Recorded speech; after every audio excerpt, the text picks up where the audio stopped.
आपण सध्या यावेळी भंडारा शहराला विद्युत पुरवठा करणाऱ्या टाकळी परिसरातील विद्युत केंद्र 33 मध्ये आपण यावेळी उपस्थित आहोत। यावेळी तुम्ही माझ्या मागे पाहू शकता, या ट्रान्सफॉर्मरला कूलर आता लावण्यात आलेले आहेत। वाढत्या उष्णतेचा तापमान मेंटेन करण्यासाठी यावेळी या ट्रान्सफॉर्मरला दोन्ही बाजूला कूलर लावण्यात आले आहेत।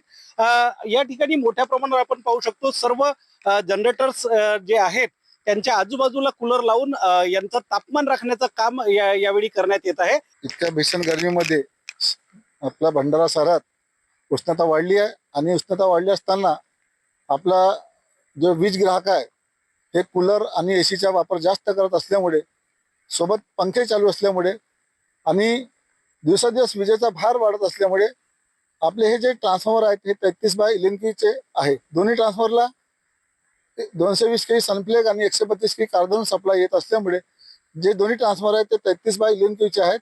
10 MVA चे दोन्ही ट्रान्सफॉर्मरचा हे फुल लोड सप्लाय चालत असल्यामुळे ट्रान्सफॉर्मर गरम होऊ नये म्हणून ट्रान्सफॉर्मरमध्ये जे कूलिंग सिस्टम आहे, या भंडारा जिल्ह्यामध्ये जितके काही सबस्टेशन आहेत प्रत्येक सबस्टेशनला 2-2 कूलर ट्रान्सफॉर्मरच्या कॅपॅसिटीच्या हिशोबाने देण्यात आलेले आहे। आणि संपूर्ण भंडाऱ्यामध्ये जे काही कूलर देण्यात आलेले आहेत ते आमचे जे वरचे मोठे अधिकारी आहेत, एक्झिक्युटिव्ह इंजिनियर असो किंवा जिल्ह्याचे जे बॉस असते आमचे सुपरिटेंडिंग इंजिनियर, त्यांनी आम्हाला संपूर्ण यंत्रणा हाताळण्यासाठी जे कोऑपरेट केलं आहे। शशिकांत भोयर, लोकशाही मराठी, भंडारा।